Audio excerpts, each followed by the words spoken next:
Oke, baik. Hari ini kita akan lanjutkan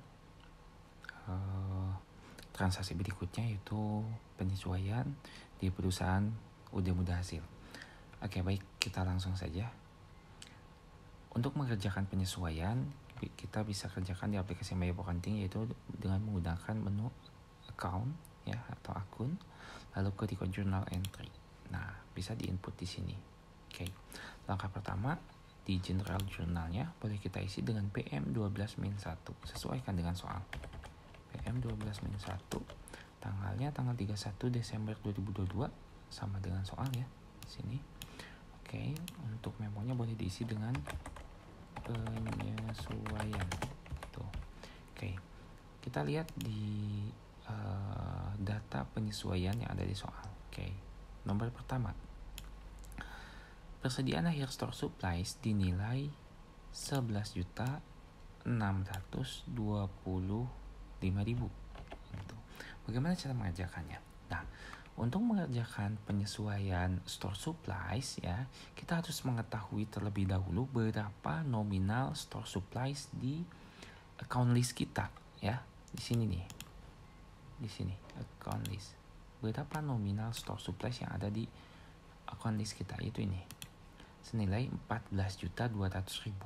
Sedangkan di soal persediaan akhirnya itu ada 11.625.000 gitu.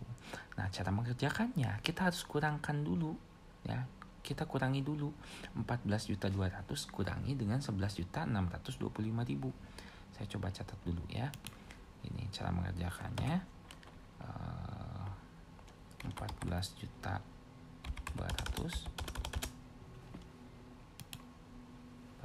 ini nih dikurang 11 juta. Saya coba hitung dengan kalkulator terlebih dahulu. 14.200 dikurang 11.625. Nah, nominalnya 2.575.000. Nah, segini nominalnya. Oke ya. Nominalnya segini. Nah, kita akan coba kerjakan ke record journal entry, karena di sini yang kita inputkan itu store supplies. Berarti untuk jurnalnya store supplies expense ya. Expense selalu ada di debit. Lalu bawahnya boleh diinput dengan store supplies gitu ya. Oke, kita lanjut dengan urutan berikutnya, yaitu kedua, beban sewa toko Desember 2022 yaitu senilai 1 juta rupiah. Jadi kita langsung jurnal saja ya. Yaitu yang pertama, beban terlebih dahulu seperti biasa, yaitu rent expense ya, senilai 1 juta. Lalu di kreditnya prepaid rent nominalnya sama.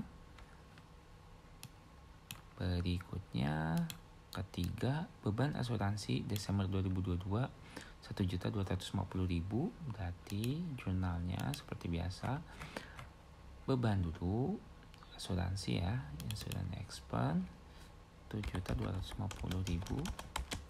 Lalu kreditnya prepaid insurance. Nah, itu nominalnya sama, debit kredit. Dan yang terakhir, keempat di sini ya, taksiran kerugian piutang dagang 2,5% dari saldo per 31 Desember 2022. Nah, ini cara ngerjainnya. Kita harus tahu terlebih dahulu piutang dagangnya itu ada berapa ya, ataupun account receivable-nya itu berapa. Lalu kita kalikan 2,5%. Nah, hasilnya nanti kita kurangkan dengan nominal allowance atau cadangan kerugian piutang. Karena di sini ada nominal cadangan kerugian piutangnya. Itu ya. Oke, kita ulangi lagi. Pertama kita cari piutang dagang atau account receivable, yaitu ini. Ya. Account receivable. Oke, kita coba inputkan. Nah, saya di sini sudah menyediakan ya. Sudah menyediakan seperti ini. receivable. Kita cek dulu akun receivable-nya 526 juta. 526 juta 920.000. Nah, dikali 2,5% dikurang allowance-nya di sini 2.900. 9.200, maaf, 9.200. Nah, seperti ini. Nah, kita kalikan dulu yang ada di kurung ya. Nah, kita cek dulu pakai kalkulator, takutnya saya salah. 526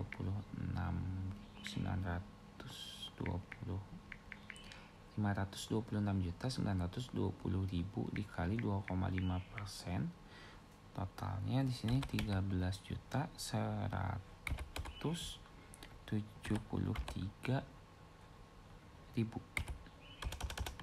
Oke, lalu kita kurangkan dengan allowance 9.200 dan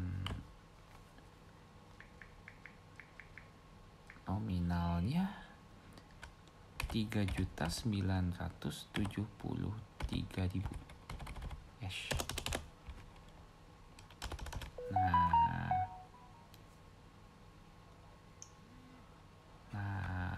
segini yang didapatkan ya. Jadi kita langsung ke jurnal saja.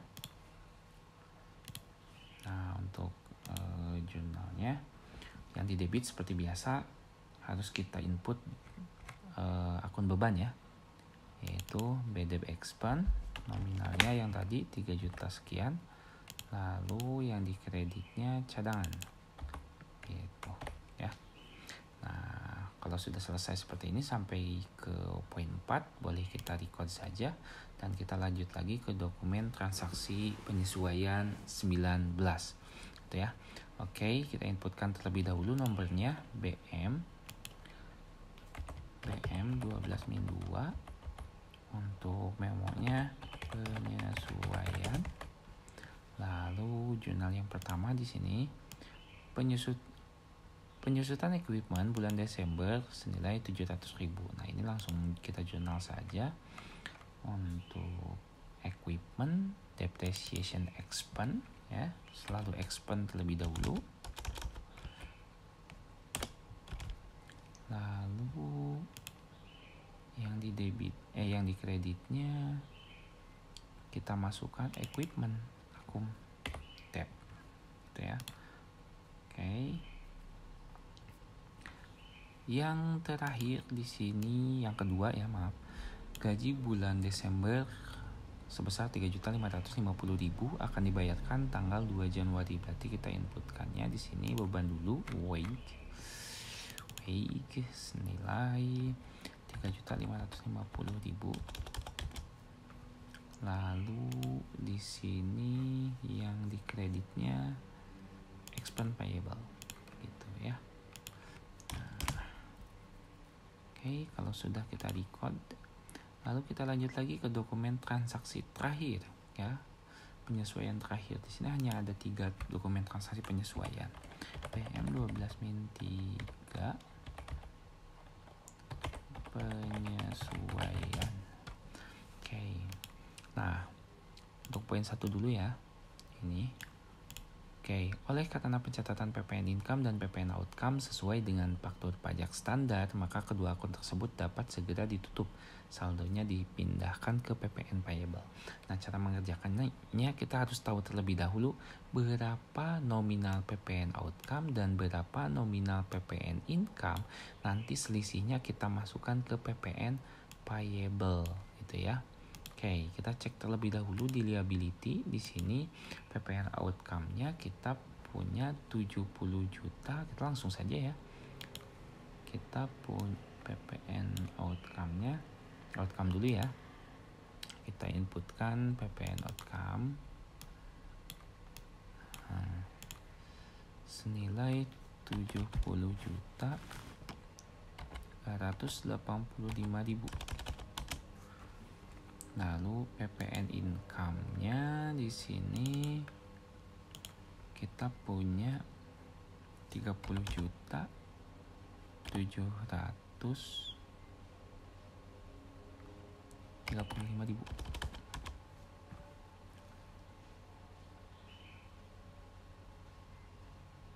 30.735.000, dan sisanya kita masukkan ke PPN payable ya, selisihnya ya. Oke, gitu ya. Intinya untuk PPN ini, ini kok pengetahuan harusnya income. Nah, intinya untuk yang PPN ini kuncinya kita harus tahu terlebih dahulu nominalnya gitu ya. Nominalnya berapa gitu ya, kita inputkan. Oke, berikutnya poin 2, hitung pajak penghasilan badan dengan ketentuan tertib terbaru sebesar 0,5% dari peredaran bruto gitu ya. Nah, di sini sudah diinformasikan bahwasanya akunnya harus menggunakan income tax expense dan income tax payable. Nah, karena seperti biasa expense itu didulukan atau disimpan di debit, kita akan inputkan terlebih dahulu dari expense terlebih dahulu, bawahnya payable. Nah, income tax payable gitu ya. Nah, bagaimana cara menghitungnya? Nah, cara menghitungnya ini mudah sekali ya. Yang pertama kita harus cari tahu terlebih dahulu akun sales ya, dan berapa nominalnya di situ. Kalau saya di sini nominalnya tuh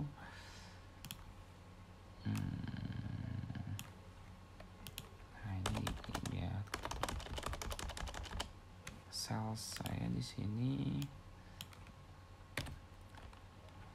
1.533.525.000.